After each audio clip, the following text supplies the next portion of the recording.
এই বাংলাদেশে যে আল্লাহর ওলিরা এসে ইসলামকে কায়েম করেছিল, যেমন হযরতে শাহজালাল, শাহপরান, খানজাহান আলিম, এরপর বাইজিদ বোস্তামি, এরা বাংলাদেশে ইসলাম কায়েম করেছিল। এদের মাজার কেউ কখনো ভাঙতে যায় নাই। কথা বলা ঠিক না? ধর্ম ব্যবসায়ী মাজার পূজারা প্রচার করে দিল, আলেম ওলামারা মাজার ভাঙতে এসেছে না, তারা মাজার ভাঙতে যায় নাই। মাজার থেকে শিরকে বেদাত উৎখাত করতে গিয়েছিল। কারণ মাজারে জিয়ারত করা যাবে, জায়েজ আছে, অবশ্যই করবেন, তবে মাজারে গিয়ে কোনো কিছু চাওয়া যাবে না। কথা বলা ঠিক কিনা?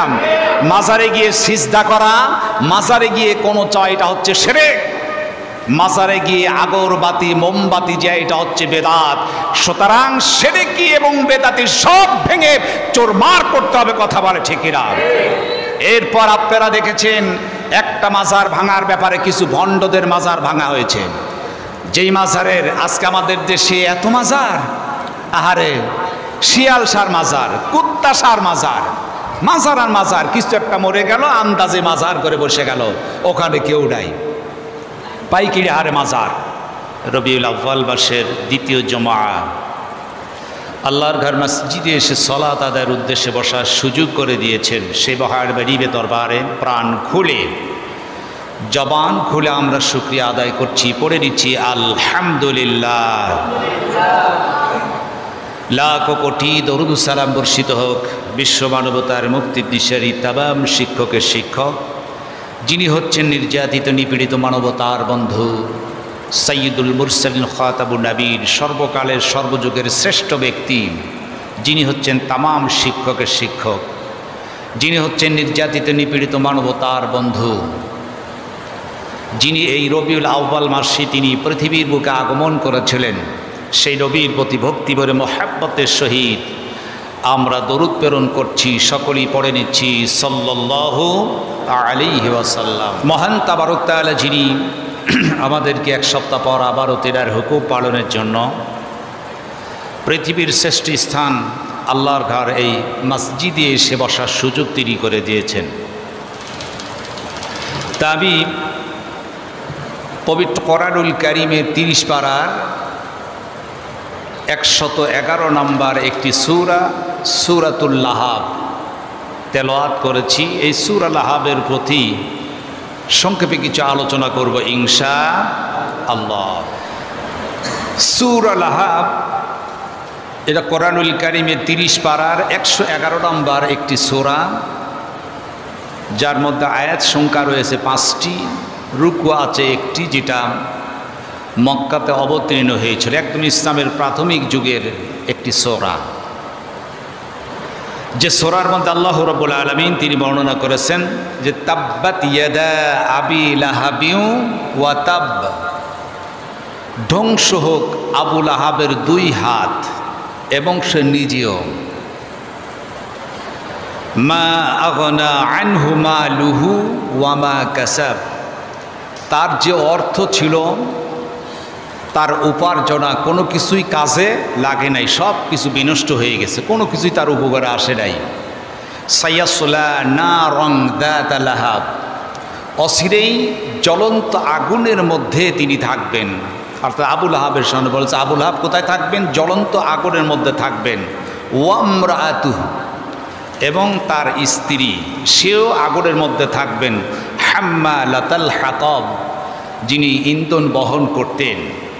ফি জিদিহা হাবলুম মিন মাসাদ, যার গলা দেশে খেজুরের পাকানো রশি ঝুলন্ত থাকত বা রশি জড়িয়েছিল।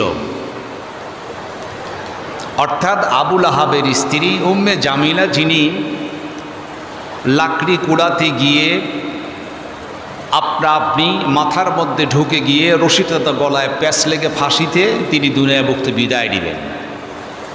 তো এই সূরাতুল লাহাবের মধ্যে জাতির সবচাইতে নিকৃষ্ট পাপিষ্ঠ একজন মহিলার কথা আল্লাহ পাক এই সূরা লাহাবের মধ্যে তিনি বর্ণনা করেছেন, এবং তার এই আপন চাচা আবু লাহাব তার পরিণতি কি ছিল এ বিষয়ে আল্লাহ পাক সুন্দর করে সূরাতুল লাহাবের মধ্যে তিনি তুলে ধরেছেন। তো একদিকে যেমন ছিল আবুল আহাবের স্ত্রী একদম পাপিষ্ট নিকৃষ্ট জাহান্নামের কীট ছিলেন, আল্লাহ পাক তার এ কথাটি এড়ে পৃথিবীর মানুষকে বোঝাতে চেয়েছেন যেন সেই আবুল আহাবের স্ত্রী উম্মে জামিলার মতো মেয়েরা না হয়। তার কারণ উম্মে জামিলা ছিলেন একজন পাপিষ্ট মহিলা, যিনি ইসলামের একজন দুশমন ছিলেন। সে উম্মে জামিলার মতজাত মহিলারা না হয় এ সতর্ক করার জন্য আল্লাহ পাক এখানে স্পষ্ট বুঝিয়ে দিয়েছেন। কারণ যারা ইসলামের হবে দুশমন, যারা ইসলাম বিদ্বেষী হবে, আলেম বিদ্বেষী হবে, হাদিস বিদ্বেষী হবে, তারা হবে উম্মে জামিলার মতো ওই মহিলার আওতাভুক্ত, তাদের উত্তরসূরি হবে। কথা বলে ঠিক কিনা? যেমন তার উত্তরসূরি ছিল তসলিমা নাসরিন, উম্মে জামিলার উত্তরসূরি ছিল জাহানার ইমাম, উম্মে জামিলার উত্তরসূরি ছিল যেমন একজন এমপি অর্থাৎ মমতাজ, যিনি কোরআন হাদিসের বিপক্ষে অনেক কথা বলেছে, আলেম ওলামাদের বিপক্ষে তিনি কথা বলতেন। উম্মে জামিলার উত্তরসূরি ছিলেন বিগত প্রধানমন্ত্রী ডাইনি শেখ হাসিনা, তিনি হচ্ছে উম্মে জামিলার উত্তরসূরি। কথা বলে ঠিক কিনা? আল্লাহ স্পষ্ট তাদের মতো যেন না হয় তিনি যেন সতর্ক করেছেন প্রক্ষান্তরে।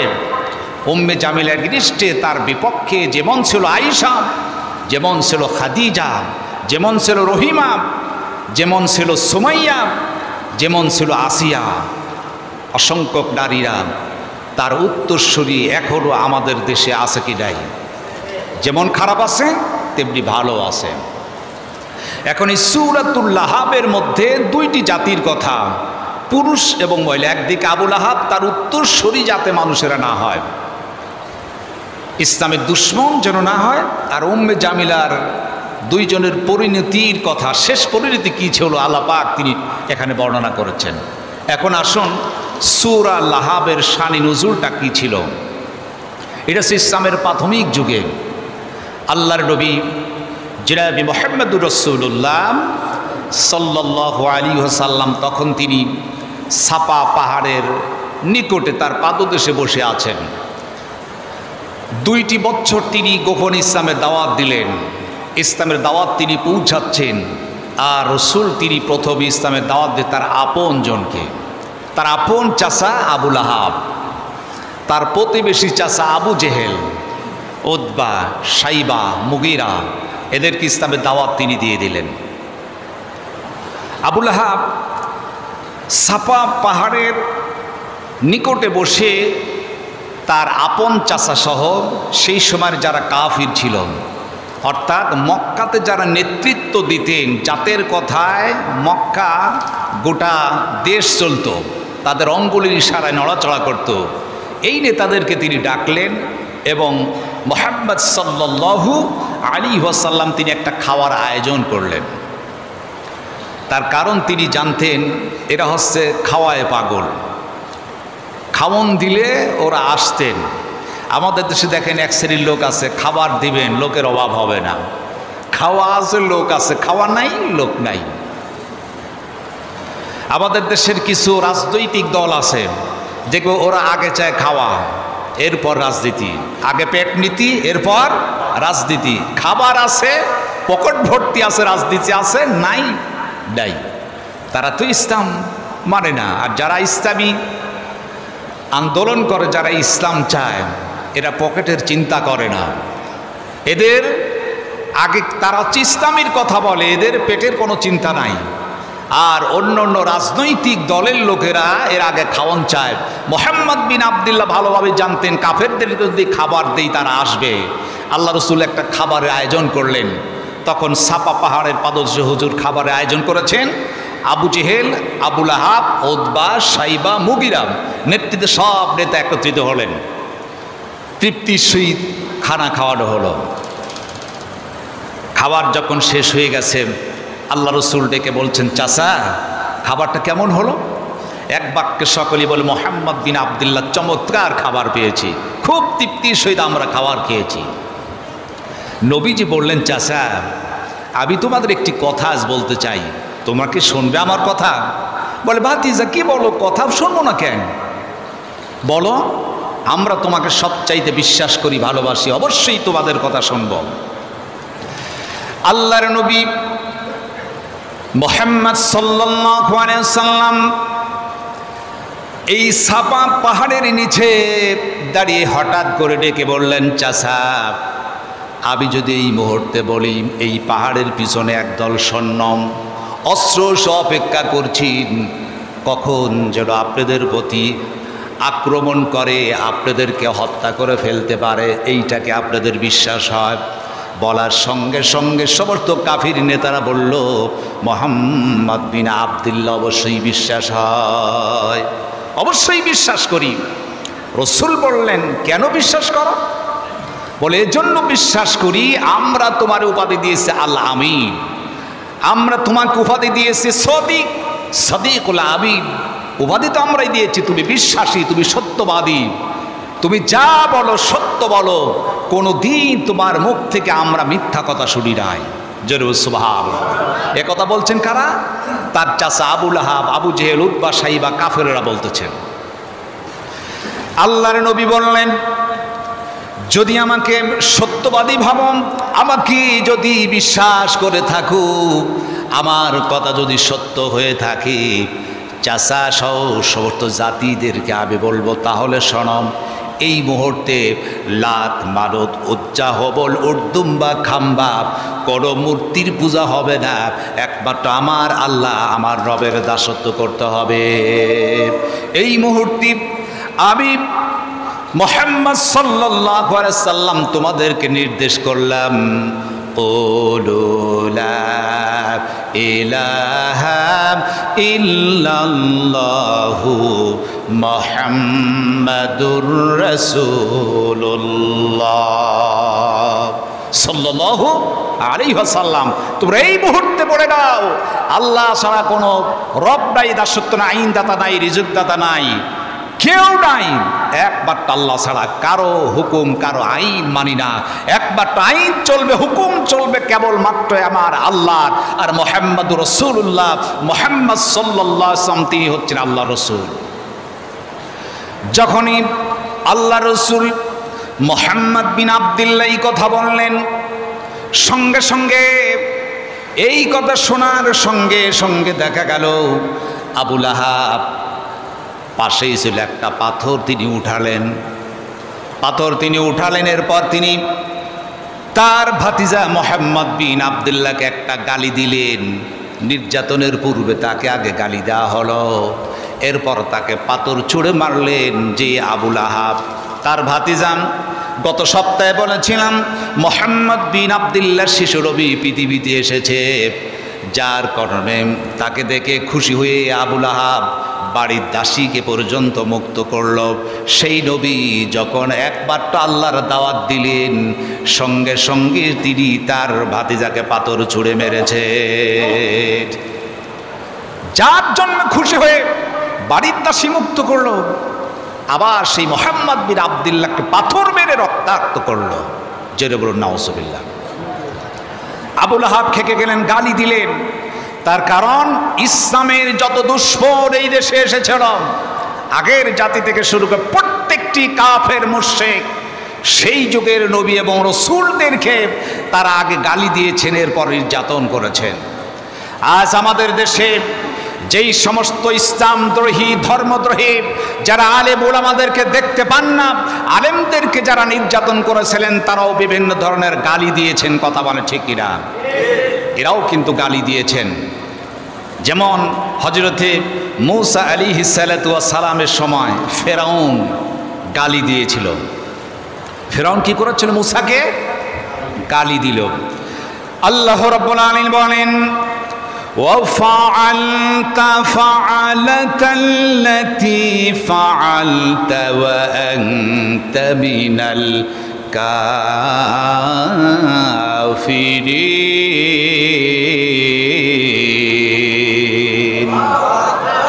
আল্লাহ রাব্বুল আলামিন বলেন, তুমি তো তোমার কাজ যা করার তো তুমি করেই ফেলেছো। অর্থাৎ ফেরাউন ডেকে বলল, মূসা তোমার যে কাজ তুমি তো সেই কাজ করে ফেলেছো। ওয়া আনতা মিনাল কাফিরিন, তুমি একজন কাফের। মূসাকে ফেরাউন কাফের বলে গালি দিল। জোরে বলুন নাউজুবিল্লাহ।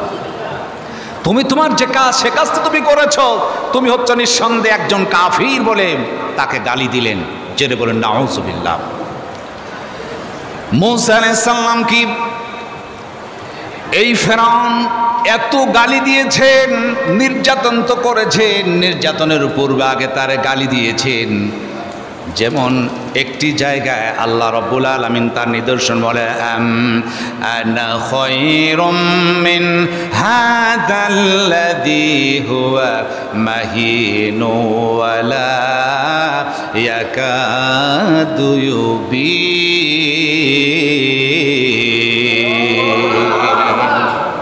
আমি কি তোমার হইতে শ্রেষ্ঠ নয়? ফেরাউন মূসাকে বলছে, আমি কি তোমার হইতে শ্রেষ্ঠ নয়? তুমি তো স্পষ্ট কথাই বলতে পারো না, তুমি একদম তুতলা, অস্পষ্ট কথা বলো, সুতরাং তোমার চাইতে আমি শ্রেষ্ঠ। তুমি কি সঠিকভাবে কথা পর্যন্ত বলতে পারো না বলে তাকে গালি দেওয়া হলো। আমার ভাইয়েরা, ঠিক এমনিভাবে প্রত্যেকটি নবী এবং রসুল আলাইহিস সালামকে তারা এভাবে কাফির বলেছে, তারা তাদেরকে তুতলা বলেছে, গরিব বলেছে, এমনকি আমার রসুলকে তারা জাদুকার বলেছে, পাগল বলেছে, মজদুম বলেছে, বিভিন্ন ধরনের গাল মন্দ করেছে। ঠিক তেমনিভাবে কায়দায় আবু জেহেল, উতবা, শাইবা, ফেরাউন, নমরুদের উত্তরসূরি বর্তমানে আমাদের বাংলাদেশের এক শ্রেণীর লোক ছিল। তারা আলেমদেরকে বলেছিল যুদ্ধ অপরাধী, তারা আলেমদেরকে তারা বলেছিল এরা হচ্ছে জঙ্গিবাদী। আলেমদেরকে বিভিন্ন তহমত দিয়ে, তাদেরকে বিভিন্ন মামলা হামলা দিয়ে জেলখানার মধ্যে রেখেছিল। কথা বলে ঠিক কিনা? সুতরাং এরাও হচ্ছে ফেরাউন, এরা হচ্ছে নমরুদ, এরা হচ্ছে আবু জেহেল, এরা উতবা, শাইবা, মুগীরার উত্তরসূরি। কথা বলে ঠিক কিনা? সূরা লাহাব, এই লাহাবের মধ্যে দুই বিষয় আল্লাহ পাক বলেছে, এক আবু লাহাবের পরিণতি, তার স্ত্রী উম্মে জামিলার পরিণতি। অর্থাৎ নারীদেরকে সতর্ক আর পুরুষদেরকে সতর্কের জন্য আল্লাহ পাক এই সূরা নাজিল করলেন, সূরা শানে নুজুল। আমার ভাইয়েরা, ফেরাউন কি করল? হযরতে মূসা আলাইহিস সালামকে গালি দিলেন। এই গালির আগ থেকেই ছিল, এমনকি ফেরাউন তিনি চিন্তা করল মূসার বিপক্ষে বিভিন্ন ধরনের নির্যাতনের জন্য। তিনি মনে মনে সিদ্ধান্ত নিলেন তাকে ঠকানোর জন্য, যেহেতু তিনি একজন হুজুর মানুষ, এই হুজুর মানুষকে ঠকানোর জন্য আর একটা হুজুর লাগবে, হুজুর দিয়ে হুজুরকে ঠকাতে হবে। কথা বলে ঠিক কিনা? একজন আলিম আর একজন আলিমের বিপক্ষে লেলিয়ে দিলেই মানুষের সহজে বিশ্বাস করবে যে ওই লোকটি খারাপ। একজন জেনারেল ব্যক্তি কোন আলেমের বিপক্ষে বলে মানুষ বেশি গুরুত্ব দিবে না। যদি আর একজন হুজুর ওই হুজুরের বিপক্ষে কথা বলে মানুষ বিশ্বাস কথা সত্য। আবার ভাইয়েরা, মূসা আলাইহিস সালামকে ঠকানোর জন্য ফেরাউন তিনি একজন আলেম, একজন হুজুরের কাছে গেলেন। তাফসিরের মধ্যে এসে নাম ছিল তার বালাম বিন বাউন। এই বালাম বিন বাউন এমন একজন ব্যক্তি ছিলেন, তিনি যা দোয়া করতেন তার দোয়া কবুল হয়ে যেত। যখন যে দোয়া করেছে সঙ্গে সঙ্গে আল্লাহ দোয়া কবুল করে ফেলতেন। তাহলে কত বড় একজন সাংঘাতিক ব্যক্তি ছিল যার দোয়া কবুল হতো, কত বড় একজন হুজুর ছিল। এই বালাম বিন বাউনের কাছে ফেরাউন হাজির হলো, বলে হুজুর একটা কাজ করতে, কি করতে হবে? মূসার বিপক্ষে তহমত দিতে হবে এবং তাকে ঘায়েল করার জন্য যা কিছু করার ফতোয়া তোমাকে দিতে হবে। আবার ভাইরা, মূসা আলাইহিস সালাম জলিলুল কদর একজন পয়গম্বরকে বিভিন্ন ধরনের মিথ্যা তহমত দেওয়ার জন্য আর একজন হুজুরকে যেমন ফেরাউন ব্যবহার করেছিল, বালাম বিন বাউনকে ব্যবহার করে তার বিরুদ্ধে বিভিন্ন ধরনের ফতোয়া দিল। আজ আমাদের এই বাংলাদেশে এক শ্রেণীর আলেমকে বিগত সরকার তাদেরকে হাত করে তাদের মাধ্যম দিয়ে ইসলামী আন্দোলনের কর্মীদের বিপক্ষে ফতোয়া দিয়েছিল। কথা বলে ঠিক কিনা? এই ফতোয়া ছিল কেমন? এই ফতুয়াবাজ কিছু আলেম নামধারী আমাদের বাংলাদেশে কিছু টাকা আর একটা চেয়ারের লোভে কিছু নগদ কিছু অর্থ পাওয়ার আশায় ইমানকে বিক্রি করে দিল। একবার ওই শ্রেণীর মাজার পূজারীরাই একবার বলতে পারে প্রধানমন্ত্রী তুমি জান্নাতি। কথা বলে ঠিক কিনা? প্রধানমন্ত্রীর জান্নাতের সার্টিফিকেট দিতে পারে মাজার পূজারীরা, ওর বাপের জান্নাত না। কথা বলে ঠিক কিনা? তুমি জান্নাতের সার্টিফিকেট প্রধানমন্ত্রী হায়না সেই ডাইনি হাসিনাকে তুমি জান্নাতের সার্টিফিকেট দিয়েছো। এখন তুমি বুঝতে পারছো সেই হাসিনা কত খুনি আসামি ছিলেন। কথা বলে ঠিক কিনা? পাইকিরি হারে তুমি তারে জান্নাত দিলাম। এতে বোঝা যায় তুমি একজন মাজার পূজারী ছাড়া আর কিছুই নয়। কথা বলে ঠিক কিনা? আজকে দুঃখ লাগে, আপনারা দেখেছেন বাংলাদেশে অনেক মাজারগুলাকে ভেঙে দেওয়া হচ্ছে। কেউ বলছে মাজার ভাঙ্গা ঠিক হচ্ছে না, কেউ বলতেছে ঠিক আছে। এখন এই ব্যাপারে আপনাদের মত কি আমি জানি না, আপনাদের মতামত। এখন আমার মতামত হচ্ছে এই, যেই মাজারগুলা আমাদের এই বাংলাদেশে যে আল্লাহর ওলিরা এসে ইসলামকে কায়েম করেছিল, যেমন হযরত শাহজালাল, শাহপরান, খানজাহান আলীম, এরপর বাইজিদ বোস্তামি, এরা বাংলাদেশে ইসলাম কায়েম করেছিল। এদের মাজার কেউ কখনো ভাঙতে যায় নাই। কথা বলা ঠিক কিনা? সুতরাং এদের মাজার কেউ ভাঙতে যায় না। আপনারা দেখেছেন শাহপরানের মাজার, নেটের মধ্যে দেখেছেন শাহপরানের মাজার ঘেরাও। এখানে কি ছিল? আলেম ওলামারা তাদের কর্তৃপক্ষের কাছে একটি কথা বলেছিল যে এখানে যিনি আল্লাহর ওলি শুয়ে আছেন শাহপরান রহমাতুল্লাহ আলাইহ, এই দরবারে যেন ভণ্ড বেদাতিরা এসে মোমবাতি আগরবাতি জ্বালায় সিজদা দিয়ে আল্লাহর ওলির এই মাজারটাকে নাপাক না বানায়, এটাই তাদের দাবি ছিল। কথা বলে ঠিক কিনা? ধর্ম ব্যবসায়ী মাজার পূজারা প্রচার করে দিল আলেম ওলামারা মাজার ভাঙতে এসেছে। না, তারা মাজার ভাঙতে যায় নাই, মাজার থেকে শিরকে বেদাত উৎখাত করতে গিয়েছিল। কারণ মাজারে জিয়ারত করা যাবে, জায়েজ আছে, অবশ্যই করবেন, তবে মাজারে গিয়ে কোনো কিছু চাওয়া যাবে না। কথা বলে ঠিক কিনা? মাজারে গিয়ে সিজদা করা, মাজারে গিয়ে কোনো চাওয়া, এটা হচ্ছে শিরক। মাজারে গিয়ে আগরবাতি মোমবাতি যে এটা হচ্ছে বেদাত। সুতরাং শিরকি এবং বেদাতি সব ভেঙে চোরমার করতে হবে। কথা বলে ঠিক কিনা? এরপর আপনারা দেখেছেন একটা মাজার ভাঙার ব্যাপারে কিছু ভণ্ডদের মাজার ভাঙা হয়েছে। যেই মাজারের আজকে আমাদের দেশে এত মাজার, আহারে শিয়াল সার মাজার, কুত্তা সার মাজার, মাজার আর মাজার, কিছু একটা মরে গেল আন্দাজে মাজার করে বসে গেল, ওখানে কেউ নাই।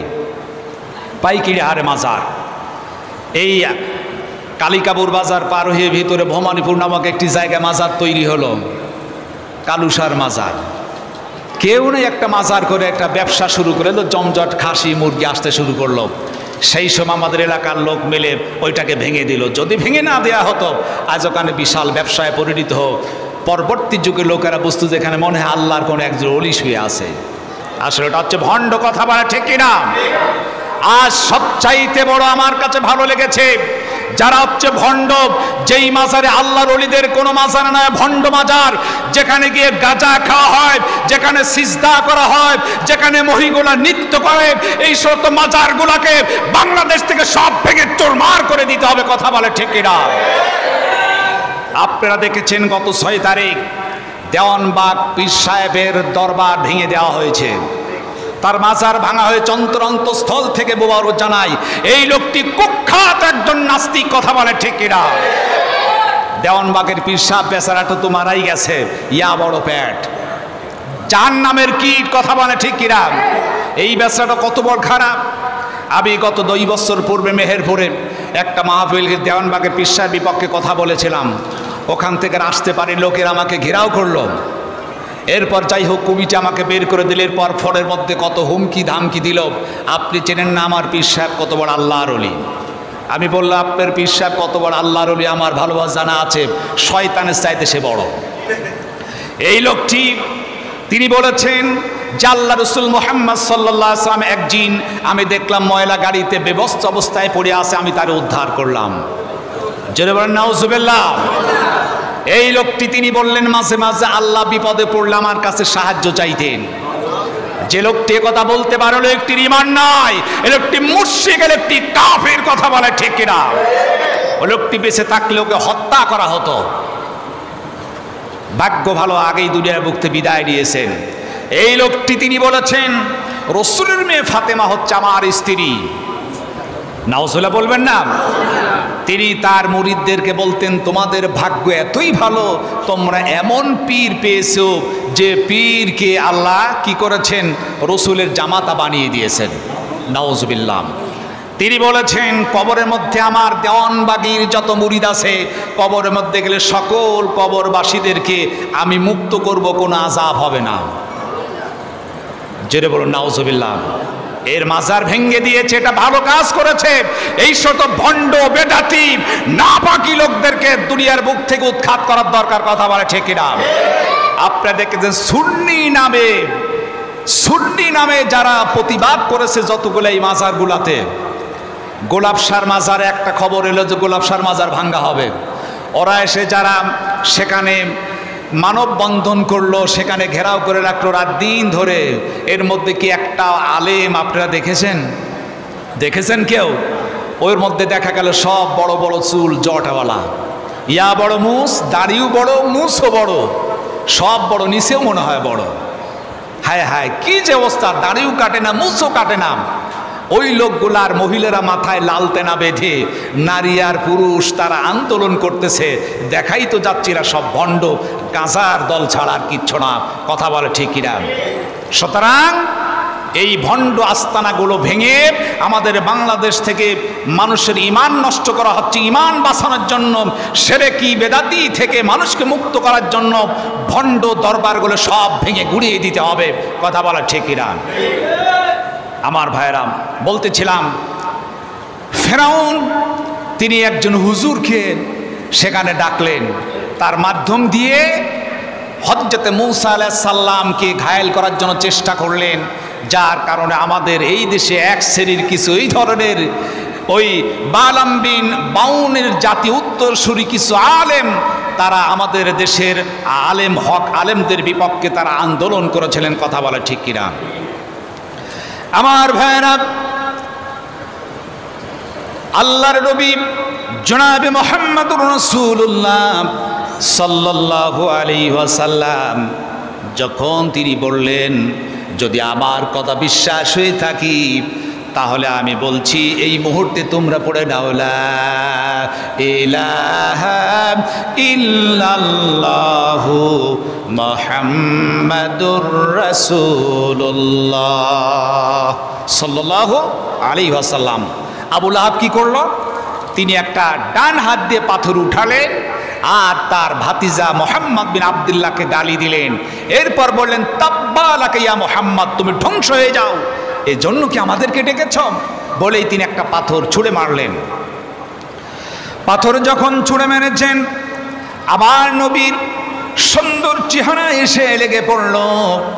নবীজির কপাল কেটে দরদর করে রক্ত পড়তে শুরু করল। এই অবস্থায় দেখা গেল আবু জেহেল, উতবা, সাইবা, মুগেরা সব পাথর ছুঁড়তে শুরু করে দিলেন। সকলে এক এক করে পাথর মারে। এই পাথরগুলো যাতে রসুলের গায়ে না লাগে, নতুন ইসলাম কবুল করেছে, সাহাবীর নাম ছিল আবু হালাব। এই আবু হালা নামক সাহাবী তিনি দৌড় দিয়ে হুজুরের সামনে দাঁড়ায় গেলেন। জোরে বল সুবহানাল্লাহ। আবু জেহেল, উতবা, সাইবা, মুগিরা দূর থেকে বৃষ্টির মতো যখন পাথর ছুটতে শুরু করলো, ঠিক এমন সময় নবীর একজন নতুন সাহাবী আবু হালাব তিনি দুটি হাত টান টান করে তিনি দাঁড়িয়ে গেলেন, বুকটা পেতে দিলেন। কাফেরেরা যত পাথর মারবে আমার নবীর গায়ে না মেরে আমার বুকে তোমরা মেরে দাও। সুবহানাল্লাহ। যেইভাবে আবু সাইদ হাত টান টান করে তার বুকটা পেতে দিল, তিনি ভেবেছিলেন আমাকে এভাবে পুলিশ বাহিনীর গুলি করবে না, এক এক করে 3টি গুলি দিয়া আবু সাইদকে শহীদ করে দেওয়া হলো। কথা বলে ঠিক কিনা? আমার ভাইয়েরা, নবীর সাহাবী, নতুন সাহাবী সবে মাত্র ইসলাম কবুল করেছেন আবু হালাব, তিনি সামনে দাঁড়ালেন। আবু জেহেল, উতবা, সাইবা, মুগিরা বারবার করে পাথর মারছেন, আর পাথরগুলো এসে আবু হালার শরীরে লেগে যায়। পাঁজরের হাড্ডি ভেঙে ভিতরে পাথর ঢুকে গেছে। এরপর মাথার উপর পাথর লেগে মাথার মস্তিষ্কটা পর্যন্ত বের হয়ে আলো এমন পাথর মারল। পাথর মারতে মারতে আবু হালা জমির উপর যখন পড়ে গেছেন, আবু জেহেল, উতবা, সাইবা, মুগিরা, আবু লাহাব বলল আর পাথর মারার দরকার নাই, ওই তো মোহাম্মদ বিন আবদুল্লাহকে ভালোবাসা আবু হালাব জমিনে পড়ে গেছে, আর মারা যাবে না। সেই সময় মাত্র কয়েকজন ইসলাম কবুল করেছে। ইসলামের প্রাথমিক যুগে কয়েকজন সাহাবীরা দৌড়ে এলো আমার নবীকে আর আবু হালাকে তারা সেখান থেকে নিয়ে কাবা ঘরের চত্বরে হাজির হয়ে গেল। লক্ষ্য করে দেখলেন আবু হালাম ওই সাহাবীর মস্তিষ্ক ভিতরকর মগজগুলা বের হয়ে এসেছেন, কখন যেন দুনিয়ার বুকতে বিদায় নিয়ে শহীদ হয়ে যায়। নবীজি আমার দুটি হাত তুলে আল্লাহর কাছে ডেকে বলে, আল্লাহ, আমার সাহাবী আবু হালাব না জানি কখন যেন দুনিয়ার ব্যক্তি বিদায় দেয়, তোমার কাছে প্রার্থনা করি আমার সাহাবীকে তুমি শহীদের দরজা দিয়ে দাও। সুবহান। কারণ আল্লাহ রাব্বুল আলামিন বলেন, ওয়ালা তাকুলু লিমান ইয়াকতালু ফি সাবিলিল্লাহি আমওয়াত বাল আহইয়াউ ওয়ালাকিন লা তাশউরুন। যারা আল্লাহর রাস্তায় নিহত হয় তাদেরকে মরা বলো না, বাল আহইয়া, বরং তারা হচ্ছে জিন্দা। জোরে বলো আল্লাহু আকবার। আমার নবীজি লক্ষ্য করে দেখলেন সেই সাহাবী আবু হালাম দুর্বল হয়ে গেছে, কথা বলতে পারে না, হাত দিয়ে ইশারা করছেন। নবীজি চলে গেলেন আবু হালার বুকের কাছে, নবীজির কানটা লাগিয়ে দিলেন। কানটা লাগিয়ে দেন তিনি শুনলেন, সঙ্গে সঙ্গে তিনি দেখলেন আবু হালাব সাহাবী ডেকে বলছি, ইয়া রাসূলুল্লাহ, ইয়া হাবিবাল্লাহ, হুজুর আমি নতুন সাহাবী ইসলাম কবুল করলাম। এই দুনিয়া অনেক অন্যায় করেছি, বিভিন্ন নেশাদ্রব্য পান করতাম, জিনা করছিলাম, ইসলাম বলতে কিছুই বুঝতাম না। কালেমা পড়লাম, নতুন ইসলাম কবুল করলাম। আমি ভাবলাম সারাটি জীবন ধরে আপনার সহিত থাকব, নূর মাখা চেহারাতে জীবনটা ধন্য করব। হুজুর মনে হয় আমি যেন দুনিয়ার বুকতে বিদায় নেব, এই মুহূর্তে জান্নাতের খুশবু আমার নাকের মধ্যে পৌঁছে গিয়েছে। ইয়া রাসূলুল্লাহ, আমার মন বলছে আমি শহীদ হয়ে যাব। হুজুর আপনার কাছে দোয়া চাই, আপনি দোয়া করুন আল্লাহ রাব্বুল আলামিন যেন আমাকে যে জান্নাত দিবেন, আমি জান্নাতের নাজনিয়াম সচক্ষে দেখতে পাচ্ছি, আমার আল্লাহ জান্নাত দেখাচ্ছেন, আমি জান্নাত চাই না। হুজুর গো, জান্নাতে যেন আমি আপনার সহিত থেকে একবার তো আমি জান্নাতে আপনার খাদেম হয়ে যেতে পারি। সুবহান। নবীজি আমার দোয়া করলেন, ডেকে বললেন, আবু হালাম শোনো, আমি আল্লাহর কাছে দোয়া করছি, আমার রব, আমার আল্লাহ, তুমি আমার সাহাবে আবু হালাকে আমার জান্নাতের পাশে তুমি জান্নাত দিও, যাতে আমি আবু হালার সেই সর্বদা যোগাযোগ রাখতে পারি। জোরে বলুন সুবহানাল্লাহ। সেই হচ্ছে আবু লাহাব। আবু হালা তিনি শহীদ হলেন, রসুলকে এত ভালোবেসেছেন। আর আবু লাহাব অবশ্যই তার অবস্থা এমন হলো, সে আবু লাহাবের গায়ে এত জ্বর এলো, প্রচণ্ড জ্বর, তার গায়ে যদি কেউ হাত দিত সঙ্গে সঙ্গে সেও জ্বরে আক্রান্ত হয়ে 3 দিন অবস্থান করত। সে অবস্থা তার খারাপ হয়ে যেত, লোকেরা ভয় পেয়ে আবু লাহাবের গায়ে কেউ হাত দিত না। যেমন করোনার সময় মানুষেরা তার গায়ে কেউ হাত দিত না, দূর থেকে দেখত। আবু লাহাবের এমন অবস্থা হলো যে তার গায়ে কেউ হাত পর্যন্ত দেয় নাই, দিলেই এই অবস্থা হতো। সেই আবু লাহাবের করুণ পরিণতি এমন হলো যে কুত্তার চাইতে নিকৃষ্ট হলো। তিনি যখন দুনিয়ার বুকতে বিদায় নিলেন, তার স্ত্রী, তার সন্তানেরা সব তাকে ছেড়ে পালালো, কেউ তাকে ছুঁইল না। গলায় খেজুর রশি বেঁধে টেনে গর্তের মধ্যে কুত্তাকে যেভাবে গেড়ে রাখে, ওইভাবে আবু লাহাবকে গেড়ে রাখা হয়েছিল। জেনে বলুন নাউজুবিল্লাহ। সুতরাং সেই রসুল এই মাসে তিনি পৃথিবীতে এসেছেন। রসুলের জীবনের যেহেতু আলোচনা, যে রসুল তিনি এমন ব্যক্তি ইসলামের দাওয়াত দিয়েছেন, আমাদেরকে সেই রসুলের আদর্শ আমাদের বাস্তবায়ন করতে হবে।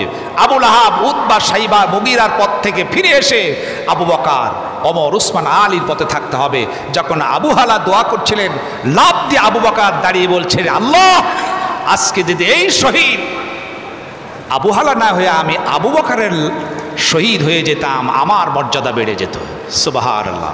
আল্লাহ পাক সুবহানাহু ওয়া তাআলা তিনি যেন আমাদের সকলকে আবু বকর, ওমর, উসমান, আলী রাদিয়াল্লাহু তাআলা আনহুম নিয়ামত প্রাপ্ত সাহাবায়ে কেরামদের পথে এবং মতে চলার তৌফিক দেন। রাসূলের আদর্শ যেন আমরা বাস্তবায়ন করতে আল্লাহ পাক তৌফিক দেন। সকলে বলুন আমিন।